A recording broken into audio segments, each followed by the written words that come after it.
Right. It gives me great pleasure to introduce Associate Professor Karen Waldie, who will talk about genes and the environmental impact on ADHD. Karen is a highly experienced researcher with a varied range of expertise in ADHD and other neurodevelopment disorders. She's currently Principal Investigator with the Centre for Brain Research, Minds for Mind, the Moving Cocktail Org Initiative, and Growing Up in New Zealand. Again, we'll have questions at the end. Thank you so much. Here is Karen Waldie.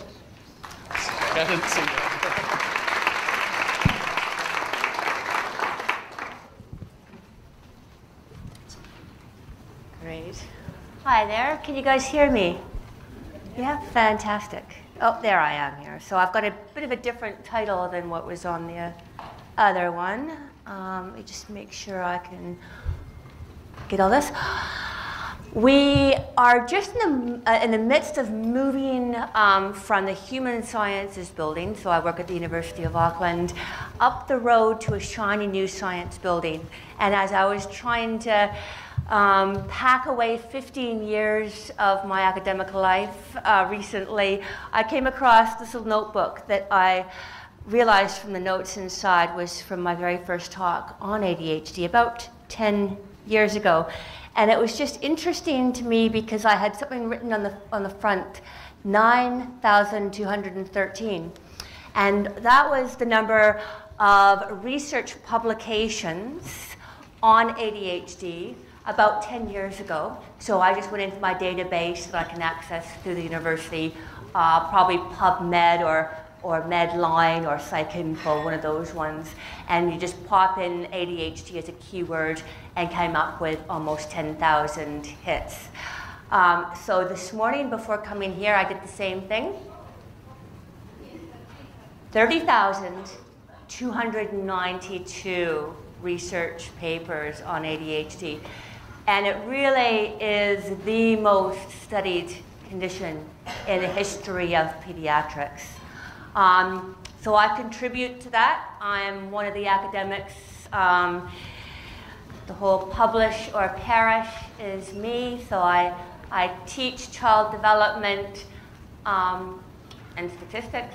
I prefer the child development class.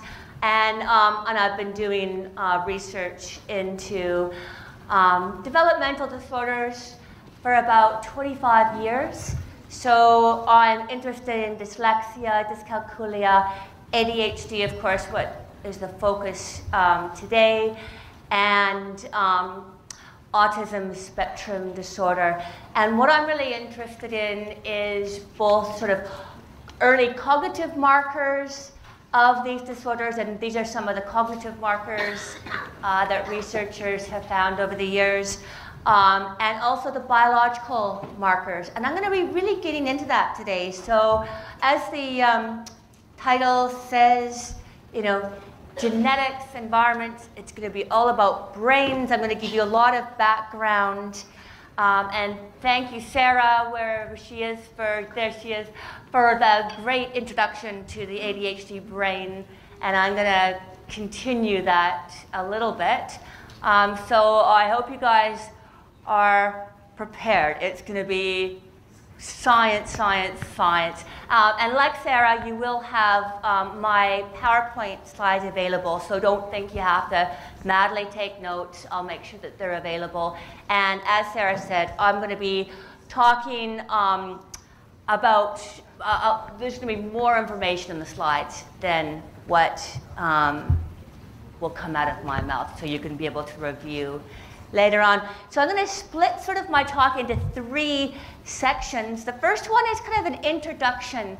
And it's something that I've only started recently doing when I've been teaching or presenting to colleagues or to the community, as a little kind of refresher maybe, or an introduction on what we mean by neuroplasticity, because it really is the word du jour recently, at least in my area in cognitive neuroscience, and I know it is for a lot of teachers, and you hear it in the media. So I'm going to talk to you about that and what that really means. And hopefully that'll take about 10 minutes, and then I want to talk about the ADHD research, primarily that I've done, but also others. And then the last 10 minutes, I want to talk about the new brain training program that my postdoc, David Moreau, and I have been working on for the last 2 years, and tell you a bit about that. Okay, and then we'll have time for questions at the end. But interestingly, I started getting interested in the brain and all of these developmental disorders, like I said, 25 years ago. But about 10 years ago, my sister got tested and was diagnosed with ADHD, and so was her son. And it was pretty much her son who was the one who instigated the process. And with my sister, it was interesting because she was the one who was always late, chronically late. But she was also somebody who nobody would think was ADHD because she was almost the opposite. She would over-focus. And then trying to switch her attention onto something else was almost impossible. But I've since discovered that that is part of some of the symptomology of some people that can over-focus and neglect pretty much everything else in the world.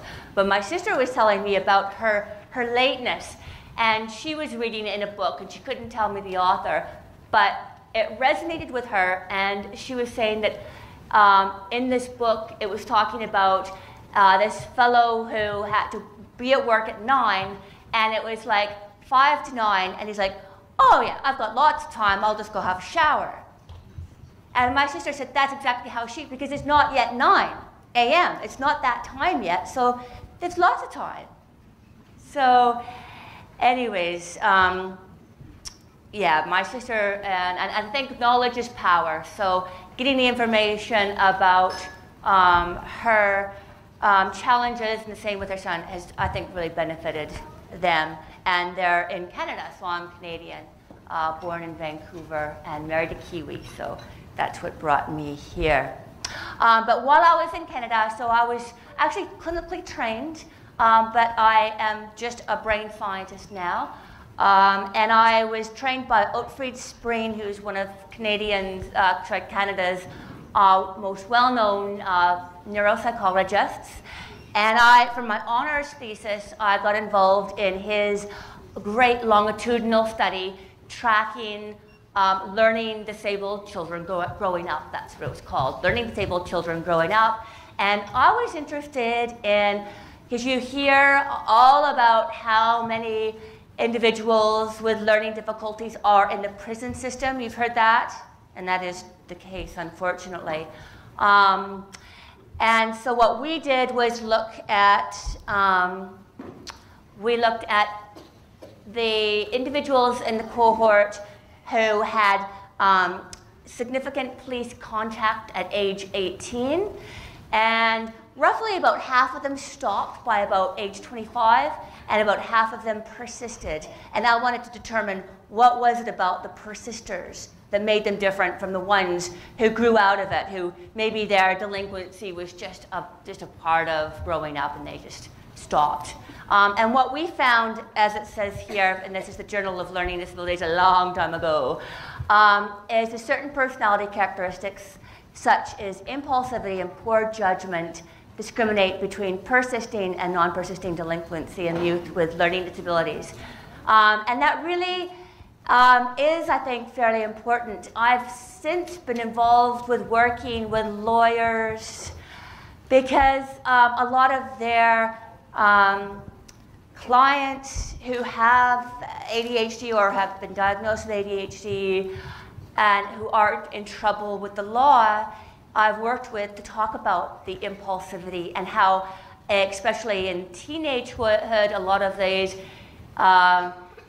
neurotypical kids will set up the ADHD kids because they know that they're impulsive. They might think without, or they might act without thinking. And the kids with ADHD will be the ones who get caught, and their friends won't get caught. And then I found some of my notes that I thought were quite interesting. Children with ADHD have great difficulty stopping to think before they act. As Dennis the Menace said, by the time I think about it, I have done it. Children with ADHD often do the first thing that comes into their heads. They will blurt out answers in class. They may say tactless things. They may take many risks. They have tremendous difficulty waiting their turn. They are the sort of children who may run out in front of a car without looking first. And that's what parents tell me all the time. Accidents, broken bones, trips to the hospital are really common. Because of this impulsivity, they do not learn from their mistakes. The problem is not necessarily that children with ADHD do not know the correct thing to do. They will often be able to explain in great detail what they should have done. They also may be quick to notice when others break the rules that they themselves do not obey. Nor is the problem that they do not want to do the right thing. They may be very upset and apologetic after the event. Their difficulty is in their lack of self-control. So they act impulsively, think impulsively, and feel impulsively. And you can't see this. I don't know why. I'm pretty sure on my computer this was in white. But this just goes on. I had a really good experience working with this longitudinal study, which basically longitudinal study just means you take the same group of individuals and you track them over time and ask them all sorts of questions and so on, and then do statistical analyses on that. So the Dunedin, this is the DMHDS, which is the Dunedin Multidisciplinary Health and Development Study. So when I first moved to New Zealand 17 years ago, I started working on the Dunedin study. And you might be aware of the study now because of the fantastic documentary series called Why Am I? And so I'm still involved in that study. I've been lucky enough to work with Richie Poulton and everyone that you saw on the program, and it is fantastic. The ABC study, which is in Auckland, it's out of pediatrics, and some of the research today I'll talk about is from there. And then I was involved in starting up a new longitudinal study, a national one called Growing Up in New Zealand, and it's just, here's the webpage there. And that was, we're tracking the same group of kids, about 7,000 of them, from when their mothers were pregnant. And we also interviewed the partners, and then we looked at them when they were 9 weeks old, 2 years old, 4 years old, and now they're 8, and we're just about to go into the field again. So all of this is going to give us more information, particularly me, who's interested in sort of the precursors and correlates of these learning difficulties that I study. Oh, look at that. I don't know if the whole presentation is going to be like this, but hopefully when you get a handout or get some sort of form of this, you'll be able to read this. So I also do brain imaging. So we do EEG and we do fMRI, and you can't read the little black bits, but this will actually, sorry, I'm having a hard time figuring this out. So what it does is that the fMRI, the F stands for functional MRI, and most places have an MRI, but it's the F bit that adds on an extra $20 million to the whole process. And what you do is not only you put people in a scanner, you get a structural image of their brain, but it's actually the functional image is what's exciting to me. So it tracks the oxygenated blood, which is sort of where we suppose the activity in the brain is. And it gives us colors that are, the brighter colors means the area is more active. And you give them mental tasks in the scanner, and it gets projected onto a screen as they're looking. They've got to stay really still. So this is a really big challenge for a researcher like me who's interested in autism and ADHD, all of these things. And you're asking these kids and teens to be in this, metal, magnet, and to stay still and to concentrate and perform a task. So there's lots of challenges involved, but I'll show you some of the results. Before I do, though, I'll have to be quick because I do blab on and I don't have a clock around to keep me in check. So I'll try to go fast. But this is a kind of introduction to neuroplasticity that I wanted to talk about because when I first started teaching, so 15 years ago, me standing in front of 200 third-year students, I would say to them, because that was what we knew at the time, that we're born with 100 billion brain cells, and that is all we're ever going to get. Now, that's wrong. We know that now, but back then, we were pretty sure that the brain cells we were born with, we couldn't create new ones. The second thing I would say to them is that the first 3 years of life are the most important. That's when all of the environmental stimuli and education is going to do the most benefit to the brain. That's when the brain is really, really plastic, malleable, changeable. And afterwards, it wasn't really malleable or changeable. It was static. So that's wrong. That's wrong too. So I have obviously revised my notes. My students nowadays get a different lecture. And a lot of people have done a lot of interesting work on neurogenesis, which is the ability of the brain to create new brain cells. And we know that it's a lifespan process that we can create new brain cells. The brain can change. And in a nutshell, neuroplasticity is the capacity of the brain to rewire through experience. Okay, so neuroplasticity, it all starts, and Sarah mentioned about that inside-out network when the brain is developing during pregnancy. So this is the first, the first, here's the birth of neurons. The first little dendrites start to form about the 7th month of gestation. And then all of these connections, all of those neurons are trying to connect with other ones. And there's an overproduction of those connections that are made. And then the brain, in response to the environment, stimulation, spends an awful long time getting rid of those newly produced neurons and connections. So it's a process called pruning, which forms kind of the basis of neuroplasticity. So the brain overproduces neurons. They go and make all of these interesting connections. And then the brain, through experience, makes those connections better. Sort of use it or lose it. Neurons that fire together, wire together. And so the brain ends up with clear connections, clear pathways. I liken it to a forest, whereas before it was like all tangled branches everywhere.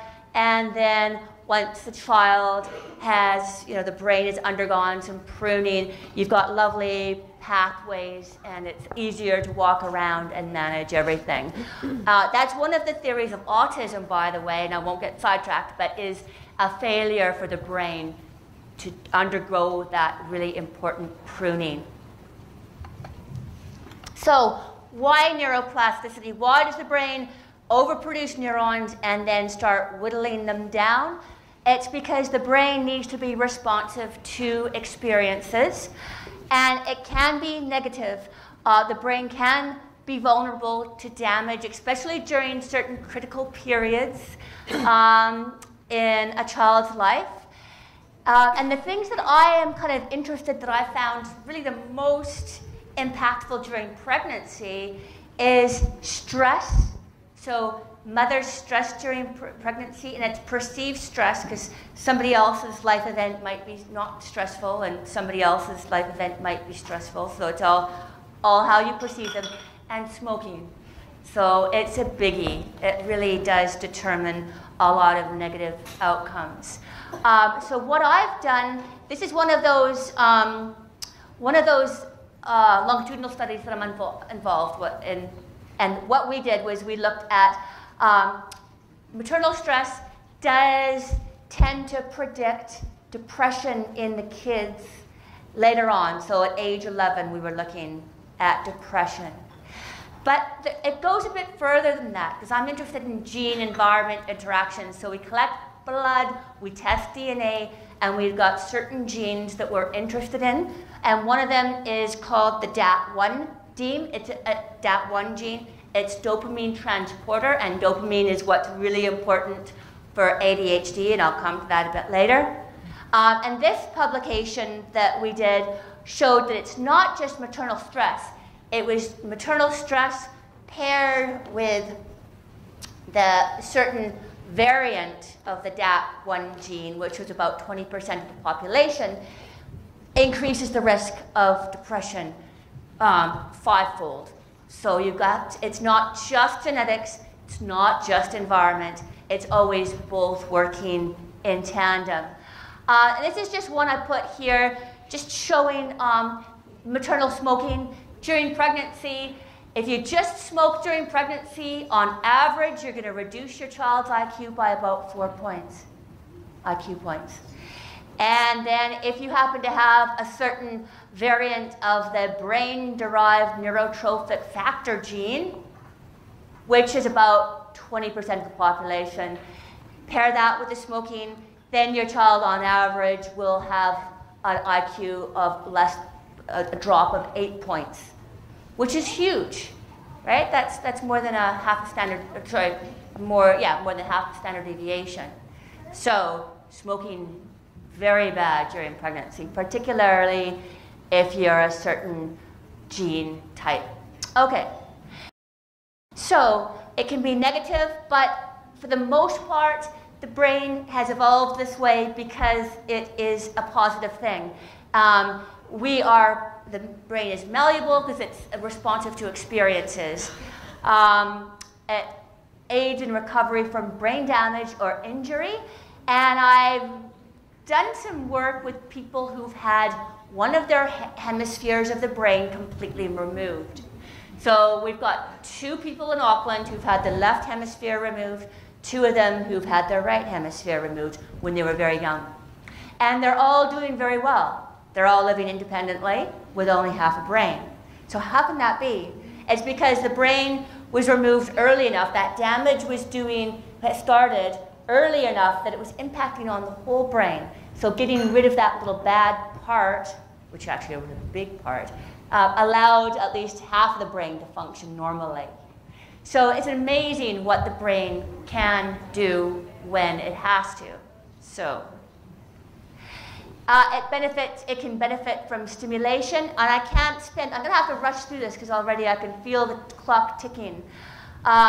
We know the brain changes with musical training, and we know it changes when you learn a new language and with cognitive intervention. So my last 10 minutes of the talk, I want to talk about the cognitive intervention that we've developed. This is just showing the brain does show a difference after you learn how to play a musical instrument. So if you want your brain to change, even right now, start to learn the piano. And this is another one that I've done showing people who learn a language later in life. There's huge cognitive brain benefits, but also when you put them in the scanner, they use much more of their brain. And it's fantastic to watch them in the scanner using their second language, and all sorts of areas of the brain are lighting up and contributing, and there's lots of cognitive benefits as well. So, bottom line, it allows for adaptability. So that's my kind of introduction to the brain and plasticity. Now, this is something that I don't have to spend too much time on because Sarah mentioned it. So the science of ADHD, the biggest part of the science is showing that frontal lobe, and more particularly the prefrontal cortex. This is just showing how big the prefrontal cortex is in different species. And it just shows here, it's this green and yellow bit of the brain. These are the motor areas in here. And this pink bit is the anterior cingulate gyrus, which will show up in the next slide. So MRI and fMRI studies and PET studies have showed smaller prefrontal cortices in the ADHD brain, and the more important finding is it's underactive. And that's the first study that I did. This was before New Zealand got its first fMRI. So I started doing fMRI research in 2002. We had to go to Australia to do all this research. New Zealand got the first one at our medical school, University of Auckland, in 2007. And then Christchurch got one soon after, and then Dunedin, I think, has got one now, or is getting one very soon. So it's relatively new technology, and it really allowed us to see that activity while people were performing mental tasks. And so here shows the anterior cingulate, that area of the frontal lobe that I showed you in the other slide, this little bit here in pink. And that's really important for decision making. That's like the judgment. That's, I'm making a decision now, and the tasks that I was getting them to do was all about making decisions. And this is the neurotypical brain here. And it was also a part of a larger study that I was doing on reading and dyslexia. So these are kind of language areas that also lit up because it was kind of a decision language task. But with individuals with ADHD, no activity. It's like there's nothing happening during these decision-making tasks.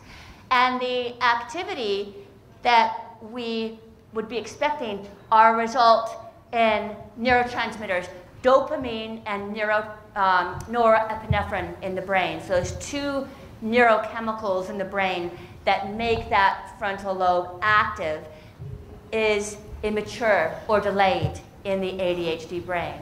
And I'll definitely agree with Sarah, who talked about the 3 years difference. These are what we mean by executive functions. This is like we talk about the frontal cortex as being the major controller, the conductor of an orchestra, and that's what all these things that happen here happen in this prefrontal cortex, this light blue area here. And of course the limbic area is there, which is why emotions are so fluctuating as well in the ADHD child. So the frontal cortex has the most connections within, as a lobe, the most connections within the frontal cortex, and also the most connections that project from it and connect to all the different other areas.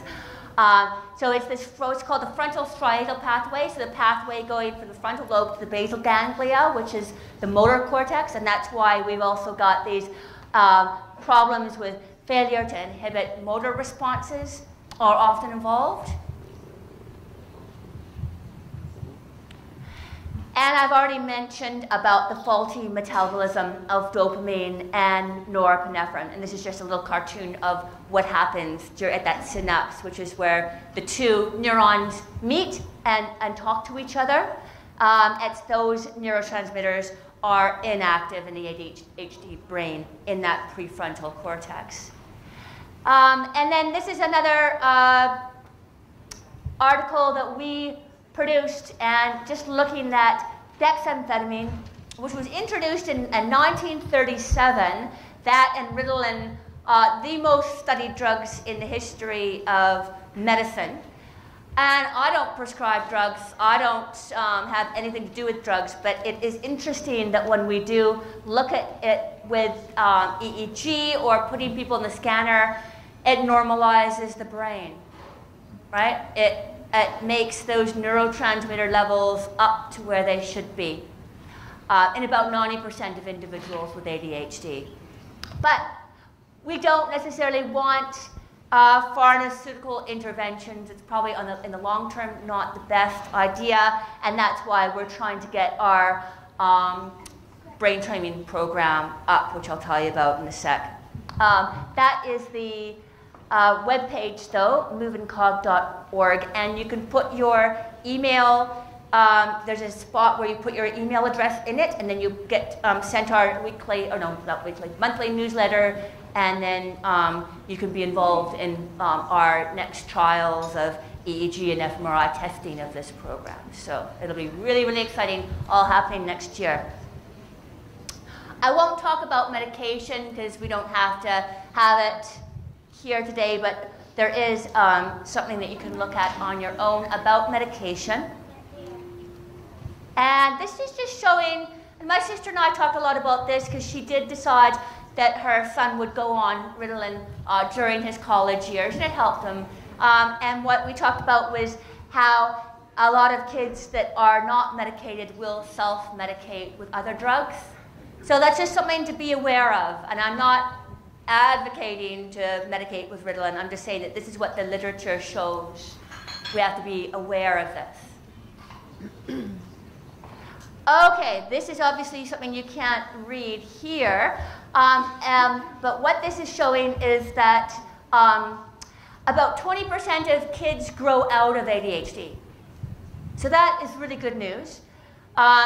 What this arrow should say is why. So part of my longitudinal research is trying to determine why is it that 20% of kids completely grow out of their ADHD symptoms and some don't. So we've got mild residual in about 60% and severe residual in about 20%. And then here are some of the symptoms of the more severe symptoms in adulthood. And whenever I show this, everybody, no matter who it is, goes, oh, that's me, that's me, that's me, that's me, that's me. I have all those symptoms. But of course, with everything, all of the conditions that I study, they're all spectrums, right? So you've got, 10 minutes? Yeah, perfect. We've got people with just very few symptoms all the way up to very severe. And one of my favorite theories of ADHD, actually why we have so many individuals, I might jump to it now. Here. Okay, so ADHD, it is one of the most genetic conditions we know. It is on par with schizophrenia and bipolar disorder as far as the heritability of this. So if we've got concordance rates of 70 to 90%, which concordance means if one identical twin has the condition, then 70, 80, 90% of the time, the other twin will have it as well. So this is highly heritable, ADHD. And so my favorite theory is that why there's so many ADHD kids in New Zealand, Canada, the States, Australia. So all of these countries where people have left the old country to inhabit, start a new life. And there is a greater prevalence of ADHD in these colonized societies. And my favorite theory is that, well, we all have ADHD genes because our ancestors are the ones that jumped on the boat.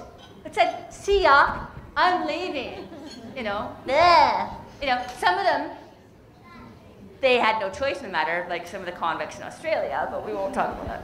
But a lot of the ones that did have a choice, they wanted to leave the old country, start afresh. That takes a lot of balls, right? I mean, that is pretty amazing that our ancestors did that, settled these amazing countries like New Zealand, Canada, the US, etc.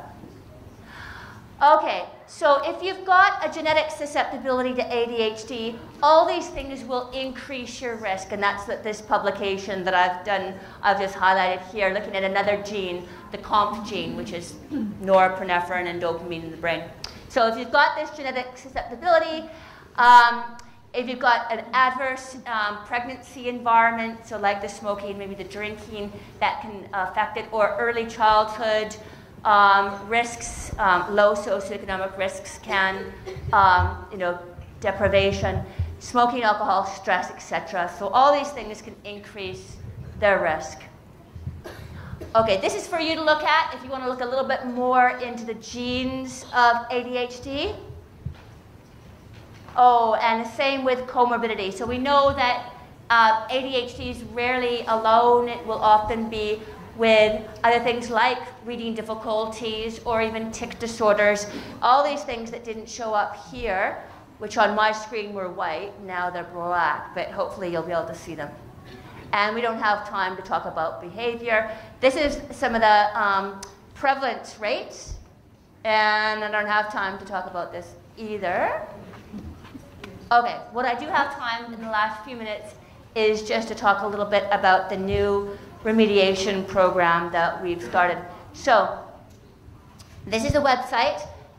It's called Move and Cog, and I'll tell you why in a second. But what happened is I've spent 25 years trying to understand the brain science behind these conditions, what's causing it, the neural basis of these difficulties, and I never really thought that much about the other end, how to help these kids.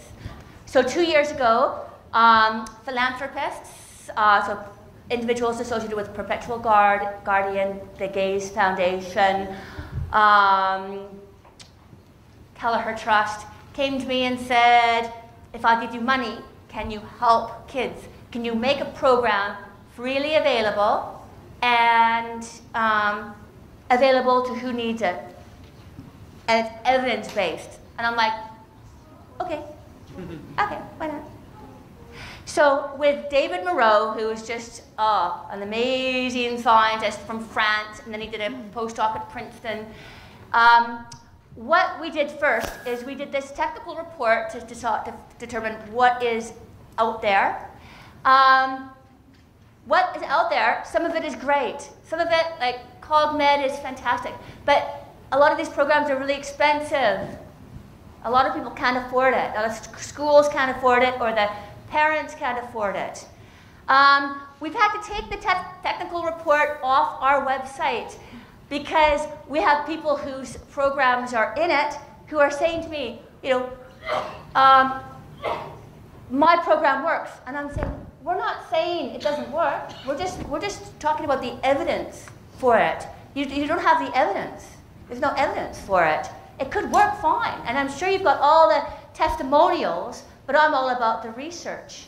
So if you don't have the research to back up your claims, then you're in the report. So, and we also don't have time and energy to hire people to keep updating it. So some of the programs in our report, they might be tested right now.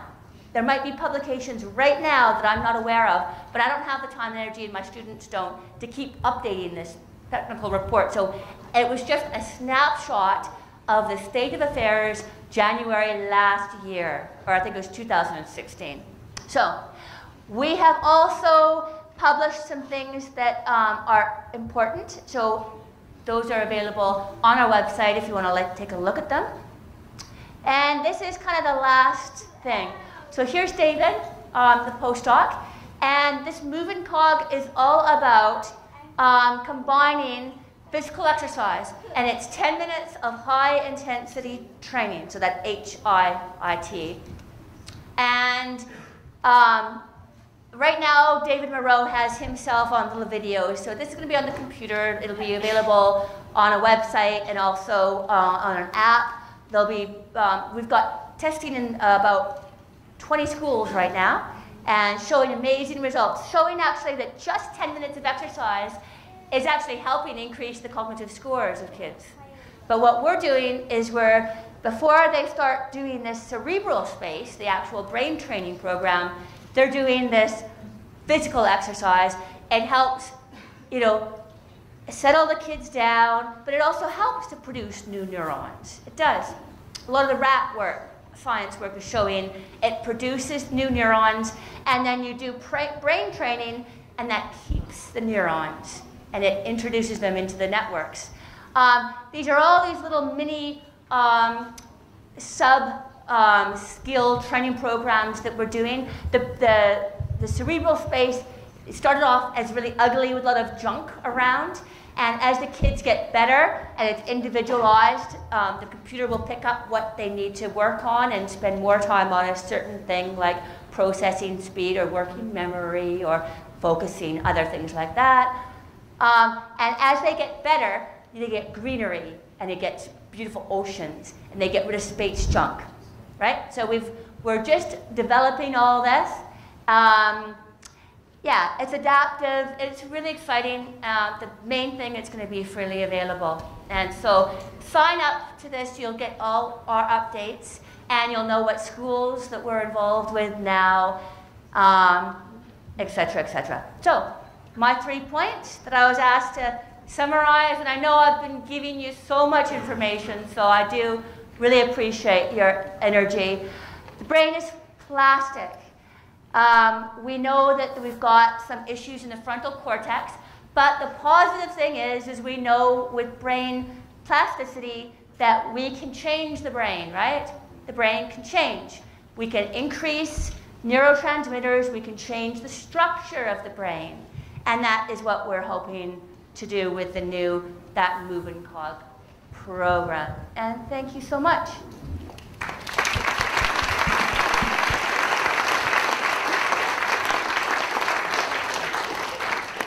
Thank you. And here is where I was supposed to thank all the people that funded us, but that's obviously... Oops. I hope nobody's here. Sorry, there was just one slide on which you said 20%. Oh, 20% grow out of it. You had the arrow and you didn't have what it was that changed, that was contributing. Oh, that's what we don't know. It says why. Yeah. So, so the developmental course of ADHD is just that 20% of kids will grow out of their ADHD by adulthood. That 20%, and all the error was is me saying why. And that's an open question. Nobody knows. Absolutely nobody knows. And that's what the longitudinal research that I'm involved in, we're hoping having that same group of kids tracked over time, we can determine why some do grow out of their symptoms and why some don't. So it's still an open question, I'm afraid. Yes?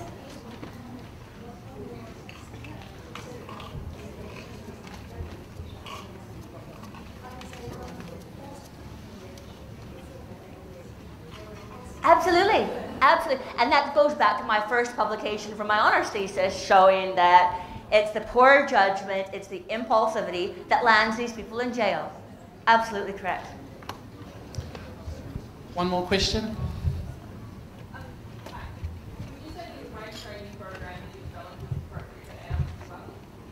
Well, we've changed. It's all about kids right now, but yeah, we're hoping to diversify. We're hoping to look at maybe including some parts that might be helpful for autism, and also for adults. But right now, it's set for about year 2. That's kind of where I have my expertise, and yeah, everything's about year 2 focused. But yeah, would love to. I mean, it just takes time to be able to develop more. You know, more of these little games that would be more appropriate for adults. But yeah, there's actually, I mean, there's some great cognitive training programs for adults out there. HQ, Brain HQ, I think it's called. But they're expensive. That's what I keep coming back to. I'm not saying that my program is going to be the only program out there, but it's going to be the only free one out there. This lady first, and you can start. When you did your research and there was 20% that were outgrew it, was there a magic number of the child or adolescent that you... I think we need the microphone. I'm so sorry. You want to stand up? Yeah, I'm so sorry. And that 20% that you said outgrew it, Yeah. was there a magic number in your research where you noticed a difference in the child? Like, was it between 12 and 15, 10, 12, 15, 18? Yeah, I mean, that's a really good question. And it does seem to be, so the question was about what age, is there a magic age that kids will seem to grow out? And it does seem to be about age 18. And it probably has to do with the development of the frontal cortex, because as we know, the frontal cortex is still developing in all of us. in every single individual, it will still be developing. And it is about age 18, 19 that we do see, maybe that delay, it finally catches up in some individuals. Yeah.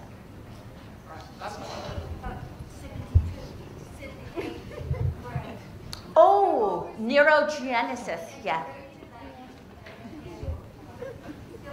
Yes. Absolutely.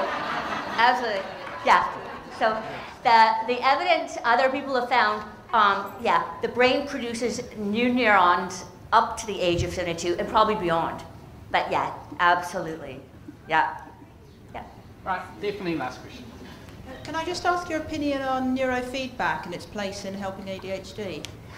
That's a great question, and only because if you would have asked me this 5 months ago, I might have not been as convinced, but I was actually invited to be the speaker for the International Neurofeedback Society in Orlando, Florida, just a month and a half ago.